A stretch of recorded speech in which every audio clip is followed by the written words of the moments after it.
ಇನ್ನು ಬಳ್ಳಾರಿಯಲ್ಲಿ ಮನೆಯಲ್ಲಿ ಸೊಸೆಗೆ ಮಾವನೇ ಲೈಂಗಿಕ ಕಿರುಕುಳ ಕೊಟ್ಟಿದ್ದಾರೆ ಅನ್ನುವಂತ ಆರೋಪ ಕೇಳಿ ಬರ್ತಾ ಇದೆ. ಬಳ್ಳಾರಿಯಲ್ಲಿ ಮಗನಿಂದಲೇ ತಂದೆಯ ಭೀಕರ ಕೊಲೆಯಾಗಿದೆ. ಈ ಸಂಬಂಧ ತನ್ನ ಸೊಸೆಗೆ ಮಾವನೇ ಲೈಂಗಿಕ ಕಿರುಕುಳ ಕೊಡ್ತಾ ಇದ್ದ ಅಂತ ಮಗ ತಂದೆನೇ ಕೊಲೆ ಮಾಡಿರೋದು. ಹಗರಿಬೊಮ್ಮನಹಳ್ಳಿ ಠಾಣಾ ವ್ಯಾಪ್ತಿಯಲ್ಲಿ ನಡೆದಿರೋ ಘಟನೆ ಇದು. ಮಾಲ್ಕಿ ಗ್ರಾಮದ ಶಿವಲಿಂಗಪ್ಪ ಕೊಲೆಯಾದ ತಂದೆ. ಕಿರಿಯ ಮಗ ಶಂಕರಪ್ಪನ ಜೊತೆಗೆ ಅಪ್ಪ ವಾಸವಾಗಿದ್ರಂತೆ. ಶಂಕರಪ್ಪನ ಪತ್ನಿಯಾದ ಸೊಸೆಗೆ ಕಿರುಕುಳವನ್ನ ಕೊಡ್ತಾ ಇದ್ದಂತೆ. ಸ್ನಾನ ಮಾಡಬೇಕಾದ್ರೆ ಕದ್ದು ಮುಚ್ಚಿ ನೋಡ್ತಾ ಇದ್ರಂತೆ, ಕಿರಿಕ್ ಮಾಡ್ತಾ ಇದ್ರಂತೆ. ಈ ವಿಚಾರ ಗೊತ್ತಾಗಿ ತಂದೆ ಶಿವಲಿಂಗಪ್ಪ ಅವರಿಗೆ ಬೈದಿದ್ದಂತೆ ಮಗ. ಆಗ ಇದೇ ವಿಚಾರಕ್ಕೆ ಮಗನ ಜೊತೆಗೂ ಜಗಳ ಆಡಿರ್ತಾರೆ ತಂದೆ. ಆ ಗಲಾಟೆ ವಿಕೋಪಕ್ಕೆ ಹೋಗಿ ಶಂಕರಪ್ಪ ಹಲ್ಲೆ ಮಾಡಿಬಿಡ್ತಾರೆ ತಂದೆಗೆ. ಶಂಕರಪ್ಪ ಶಿವಲಿಂಗಪ್ಪನಿಗೆ ಒನಕೆಯಿಂದ ಹೊಡೆದು ಕೊಲೆ ಮಾಡಿಬಿಡ್ತಾರೆ. ಇದಾಗಿರೋದು ಹಗರಿಬೊಮ್ಮನ ಠಾಣಾ ವ್ಯಾಪ್ತಿಯಲ್ಲಿ. ಸೊ ಹಾಗಾಗಿ ಅಲ್ಲೇ ಪ್ರಕರಣ ಕೂಡ ದಾಖಲಾಗಿದೆ. ನೋಡಿ, ಕೋಪ ಕೊಲೆ ಮಾಡೋ ಹಂತಕ್ಕೆ ತಗೊಂಡೋಗಿರೋದು. ತನ್ನ ಸ್ವಂತ ತಂದೆಗೆ ತನ್ನ ಸೊಸೆ ಮೇಲೆ ಕಣ್ಣಾಕಿದ್ದಾನೆ. ಸ್ನಾನ ಮಾಡಬೇಕಾದ್ರೆ ಬಾತ್ರೂಮ್ನಲ್ಲಿ ಇಣುಕ್ ನೋಡ್ತಾರೆ ಅನ್ನೋ ವಿಚಾರಕ್ಕೆ ಸಂಬಂಧಪಟ್ಟಂತೆ ಆದಂತಹ ಗಲಾಟೆ. ಈತನೇ ಮಗ ಶಂಕರಪ್ಪ. ಈ ಫೋಟೋದಲ್ಲಿ ನೋಡ್ತಾ ಇದ್ದೀರಿ, ಬ್ಲರ್ ಮಾಡಿ ತೋರಿಸ್ತಾ ಇದ್ದೀವಿ.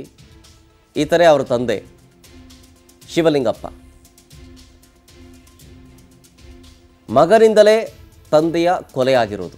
ಅದಕ್ಕೆ ಕಾರಣ ಸೊಸೆಗೆ ಮಾವನೇ ಲೈಂಗಿಕ ಕಿರುಕುಳ ಕೊಡ್ತಾ ಇದ್ದಾರೆ ಅನ್ನೋದು. ಈ ಆರೋಪ ಸಂಬಂಧ ಅಪ್ಪ ಮಗನ ನಡುವೆ ಜಗಳ ಆಗಿದೆ. ಆ ಜಗಳ ವಿಕೋಪಕ್ಕೆ ಹೋಗಿ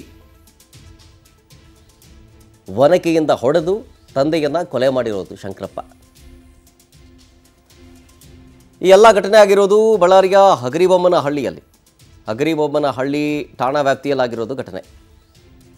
ಮಾಲ್ಕಿ ಗ್ರಾಮದ ಶಿವಲಿಂಗಪ್ಪ ಕೊಲೆಯಾದಂಥ ತಂದೆಯ ಹೆಸರು.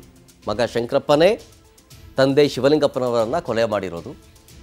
ಇದು ಲೈಂಗಿಕ ಕಿರುಕುಳ ಕೊಡ್ತಾ ಇದ್ದಾರೆ ಇವರು ತನ್ನ ಸೊಸೆಗೆ ಅಂತ ಆ ಜಗಳ ವಿಕೋಪಕ್ಕೆ ಹೋಗಿ ಕೊಲೆಯಲ್ಲಿ ಅಂತ್ಯ ಆಗಿದೆ.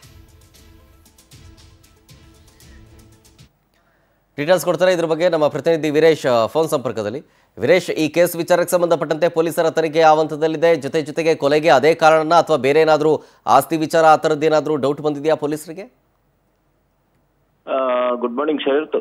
ವಿಷಯ ಏನಪ್ಪಾ ಅಂತಂದ್ರೆ, ಈ ಒಂದು ನೂತನ ಜಿಲ್ಲೆ ವಿಜಯನಗರದ ಈ ಒಂದು ಮಾಳವಿಯಲ್ಲಿ ತಂದೆಯನ್ನು ಮಗನೇ ಎಂದು ಕೊಚ್ಚಿ ಕೊಲೆ ಮಾಡಿರತಕ್ಕಂತಹ ದಾರುಣ ಘಟನೆ ನಡೆದಿದೆ. ಮುಖ್ಯವಾಗಿ ಇದಕ್ಕೆಲ್ಲ ಕಾರಣವನ್ನು ನಾವು ಗಮನಿಸ್ತಾ ಹೋದಾಗ ಮೊದಲು ಕ್ಷುಲ್ಲಕ ಕಾರಣಕ್ಕೆ ಪ್ರಾರಂಭವಾಗಿದೆ ಜಗಳ ಸಾರ್ವಜನಿಕರು ತಿಳ್ಕೊಂಡಿದ್ದರು. ಆದರೆ ಅದನ್ನು ಪರಿಶೀಲಿಸ್ತಾ ಹೋದಾಗೆಲ್ಲ ಆ ಒಂದು ಕೊಲೆಯ ಒಂದು ಕೇಸು ತನ್ನ ದಿಕ್ಕನ್ನೇ ಬದಲಿಸ್ತಾ ಹೋಗಿದೆ. ಮೊದಲನೇದಾಗಿ ಈ ಒಂದು ಮದುವೆ ಮಾಡಿರತಕ್ಕಂತಹ ಖರ್ಚನ್ನು ವಾಪಸ್ಸು ಕೊಡು, ಇಲ್ಲಪ್ಪ ಅಂದ್ರೆ ನನಗೆ ಕಷ್ಟ ಆಗುತ್ತದೆ, ನಾನು ಬೇರೆ ಹತ್ರ ಸಾಲ ಮಾಡಿದ್ದೀನಿ, ಆ ಸಾಲವನ್ನು ತೀರಿಸಲು ನನಗೆ ಅವಕಾಶ ಆಗುತ್ತೆ, ನೀನು ದುಡ್ಡು ಕೊಟ್ರೆ. ಒಂದು ವೇಳೆ ನೀನು ವಾಪಸ್ ಕೊಡದೇ ಇದ್ದಾಗ ನಾನು ಇನ್ನೊಂದು ಸಾರಿ ಸಾಲ ತೆಗೆದುಕೊಳ್ಳಲು ದೊಡ್ಡವರ ಬಳಿ ಹೋಗಲು ಅವಕಾಶ ಇಲ್ಲ ಎನ್ನತಕ್ಕಂತಹ ಮಾತನ್ನು ಈ ಒಂದು ಕೊಲೆಯಾದಂತಹ ದುರ್ದೈವಿ ಶಿವಲಿಂಗಪ್ಪ ಎನ್ನತಕ್ಕಂತಹ ವ್ಯಕ್ತಿಯು ಮಗನ ಮುಂದೆ ತನ್ನ ಅಳಲನ್ನು ತೋಡಿಕೊಳ್ತಾನೆ ಎನ್ನತಕ್ಕಂತಹ ಮಾತು ಸಹ ಕೇಳಿ ಬರ್ತದೆ.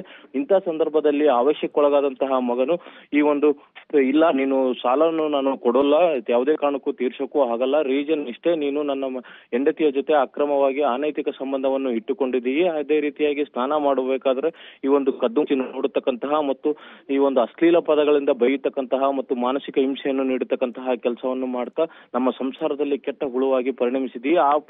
ಆ ಒಂದು ವ್ಯವಸ್ಥೆಯಿಂದ ನೀನು ಹೊರಬ, ನೀನು ಒಬ್ಬ ತಂದೆ ಇದೀವಿ, ನೀನು ಬೇಕಾದಂತ ಸ್ಥಾನಮಾನವನ್ನು ನಾನು ಕೊಡುತ್ತೀನಿ ಎನ್ನತಕ್ಕಂತಹ ಮಾತನ್ನು ತಂದೆ ಮಗನ ನಡುವೆ ನಿನ್ನೆ ರಾತ್ರಿ ಎಲ್ಲ ಸಂಪೂರ್ಣವಾಗಿ ಜಗಳ ವಾದ ವಿವಾದಗಳು ನಡೆಯುತ್ತವೆ. ಇಂತಹ ಸಂದರ್ಭದಲ್ಲಿ ಈ ಒಂದು ಶಿವಲಿಂಗಪ್ಪನ ಹೆಂಡತಿ ಮತ್ತು ಶಂಕರಪ್ಪನ ತಾಯಿಯೂ ಸಹ ಅಲ್ಲೇ ಇರ್ತಾಳೆ ಮತ್ತು ಶಂಕರಪ್ಪನ ಹೆಂಡತಿಯೂ ಸಹ ಅಲ್ಲೇ ಇರ್ತಾಳೆ. ಸುತ್ತಮುತ್ತದ ಜನರು ಸಹ ಬಂದು ಈ ವಿಚಾರದಲ್ಲಿ ಮೊದಲು ಮಧ್ಯಸ್ಥಿಕೆಯನ್ನು ವಹಿಸಿ ಸರಿ ಮಾಡಿ ಹೋಗ್ತಾರೆ. ಆದರೆ ಈ ಒಂದು ಅಲ್ಲಿಗೆ ಸುಮ್ಮನೆ ಆಗದಂತಹ ಈ ಒಂದು ತಂದೆ ಮಕ್ಕಳು ಇಬ್ಬರು ತದನಂತರ ಯಾರು ಇಲ್ಲದ ಸಮಯದಲ್ಲಿ ಮತ್ತೊಂದು ಸಾರಿ ವಾದ ವಿವಾದಕ್ಕೆ ಇಳಿದ ಸಂದರ್ಭದಲ್ಲಿ ವಿಕೋಪಕ್ಕೆ ಹೋಗುತ್ತದೆ. ಆಗ ಈ ಒಂದು ಕುತ್ತಿಗೆಯ ಪಟ್ಟಿಯನ್ನು ಹಿಡಿದು ಜೋರಾಗಿ ನೂಕಿದ್ದರಿಂದ ಈ ಒಂದು ಶಿವಲಿಂಗಪ್ಪ ಎನ್ನತಕ್ಕಂಥವ್ರು ಅಲ್ಲೇ ಮನೆಯಲ್ಲಿರತಕ್ಕಂತ ಒರಳಿನ ಕಲ್ಲಿಗೆ ತಲೆ ಹಿಂಭಾಗ ಹೊಡೆಯುವುದರಿಂದಾಗಿ ಸ್ಥಳದಲ್ಲಿಯೇ ಅಪ್ಪುವಂತಹ ಪರಿಸ್ಥಿತಿಯಲ್ಲಿರುತ್ತದೆ. ಅಂಥದ್ರಲ್ಲಿ ಮತ್ತಷ್ಟು ಕ್ರೂರವಾಗಿ ಈ ಒಂದು ಶಂಕರಪ್ಪ ಎನ್ನುವರು ಅಲ್ಲಿ ಪಕ್ಕದಲ್ಲಿ ಇರತಕ್ಕಂತಹ ತೆಗೆದುಕೊಂಡು